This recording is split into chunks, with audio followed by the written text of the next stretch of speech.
거기까지만. 며칠 전 한 지인이 오랜만에 통화 중에 이럽니다. 나는요, 요즘 이혼을 꿈꾸며 살아요. 농담 반, 진담 반으로 하는 듯 하면서도 진담인 것 같아 딱 거기까지만요 했지만 며칠째 그분의 말이 잊혀지지 않고 가던 어느 날 우연히 보게 된 TV 프로에서 결혼한 지 30년이 되었다는 인지도 있는 어느 부부의 대화가 있는 그대로 표현되고 있더라고요. 대화가 왜 이렇게 안 되느냐? 소통이 왜 이렇게 안 되느냐? 그것을 바라보는 내 마음이 답답해지며 이혼을 꿈꾸며 산다는 지인이 떠오릅니다. 그러면서 이혼 상담을 전문으로 하는 어느 상담자의 말도 떠오르네요. 상담자는 이렇게 말하더군요. 보통 이혼을 하신 분들을 통해 이혼의 이유를 들어보면 통계적으로 성격 차이라고 말씀하시는 분들이 대다수이십니다. 그런데 이 성격 차이라는 말을 자세히 들여다보면 부부가 성격이 맞지 않는다는 것을 뛰어넘어 상대방이 표현하는 얼굴 모습과 상대방이 표현하는 뉘앙스로 말미암아 상처를 입고 마음이 상하여 대화의 단절을 가져오면서 결국은 이혼으로 가는 경우가 허다하지요. 아, 그렇겠구나. 이 나이에 나도 전문가에게 다시 또 배웁니다. 같은 맥락의 생각을 나도 합니다. 부부간에 이러고 저러고 하다가도 딱 거기까지만 하고 멈추면 될 것을 절제되지 못한 표정과 절제되지 못한 말과 절제되지 못한 행동이 선을 넘게 되면 안타까운 결과로 이어지는 것이다 라는 생각이 드는군요. 나도 잘 압니다. 말처럼 행동이 되어진다면 얼마나 좋을까요? 그것이 잘 안 되니 문제이지요. 머리로 아는 것이 행동으로까지 이어지지 못하는 안타까움이 내게도 있답니다. 조금 다른 차원의 이야기입니다만 오늘의 제목처럼 딱 거기까지만으로 내 한계를 느꼈던 적이 있습니다. 오래전 1987년 9월에 정담동 집을 팔고 영일동 아파트로 이사했을 때의 이야기입니다. 새벽 기도로 유명한 명성교회로 나가다가 애들 도시락과 아침을 먹이려니 시간이 촉박하여 단지 안에 있는 교회로 나가게 되었죠. 우리 아파트에서 50보 정도만 걸으면 되는 단지 상가 안에 있는 교회인데 담임 목사님께서 하나님께 대해 특심이 있으신 분 같아서 좋았습니다. 그런데 내가 출석하고 있는 교회와는 달리 이 교회에서는 요한계시록의 말씀으로 수요 예배, 새벽 예배, 낮 성경 공부를 하고 있었어요.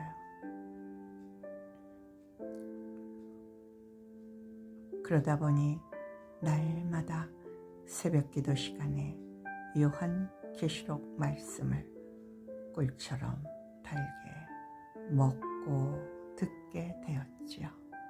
지금으로부터 36년 전에 있었던 일입니다. 그런데 말이죠, 참 이상하죠. 글쎄 처음에는 그렇게 달게 들었던 말씀이 시간이 흐를수록 부담이 엄청 되는 거예요. 거기다가 담임 목사님의 부인 되시는 사모님이 새벽마다 기도로 순교를 아뢰며 예수님 위에 죽게 해달라고 눈물로 기도하는 것을 들으면서 당시 예수 믿은 지 3, 4년밖에 안 된 나로서는 감당이 안 되었든지 웃었기까지 했어요. 내 수준이 딱 거기까지였던 거죠. 그래서 내가 이상한 교회에서 새벽 기도를 하고 있나 했는데 그것은 아니었어요. 참으로 신실함이 느껴지는 목사님 부부이셨고 성도분들도 목사님 네 분을 본받으려 한다는 느낌을 받았어요. 그때 들은 말씀의 핵심은 이거였어요. 예언의 말씀을 읽는 자와 듣는 자와 그 가운데에 기록한 것을 지키는 자는 복이 있나니 내가 가까움이라. 큰 이용이 내쫓기니 옛뱀 곧 마귀라고도 하고 사탄이라고도 하며 온 천하를 깨는 자라. 그가 땅으로 내쫓기니 그의 사자들도 그와 함께 내쫓기니라. 그가 모든 자 곧 작은 자나 큰 자나 부자나 가난한 자나 자유인이나 종들에게 그 오른손에나 이마에 표를 받게 하고 누구든지 이 표를 가진 자 외에는 매매를 못하게 하니 이 표는 곧 짐승의 이름이나 그 이름의 수라. 지혜가 여기 있으니 총명한 자는 그 짐승의 수를 세워보라. 그것은 사람의 수니 그의 수는 666이니라. 만일 누구든지 짐승과 그의 우상에게 경배하고 이마에나 손에 표를 받으면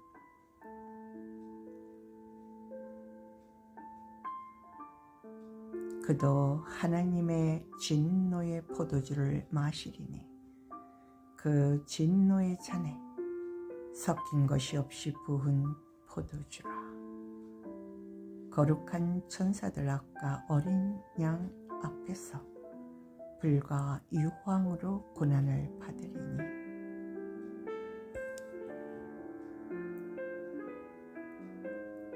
그 고난의 연계가 세세토록 올라가리로다. 짐승과 그의 우상에게 경배하고 그의 이름표를 받는 자는 누구든지 밤낮 쉼을 얻지 못하리라. 내가 이 두루마리의 예언의 말씀을 듣는 모든 사람에게 증언하노니 만일 누구든지 이것들 외에 더하면 하나님이 이 두루마리에 기록된 재앙들을 그에게 더하실 것이요 만일 누구든지 이 두루마리의 예언의 말씀에서 제하여 버리면 하나님이 이 두루마리에 기록된 생명나무와 및 거룩한 성의 참여함을 제하여 버리시리라.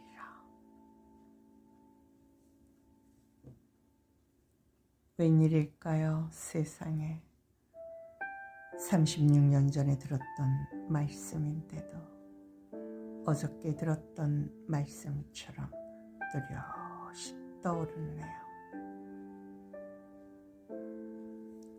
러시아와 우크라이나 사이에 전쟁이 끝나지 않고 이스라엘과 하마스 간의 전쟁이 있는 오늘날에 꼭 필요한 말씀이라서 이렇게 생생하게 떠오르는 것일까요?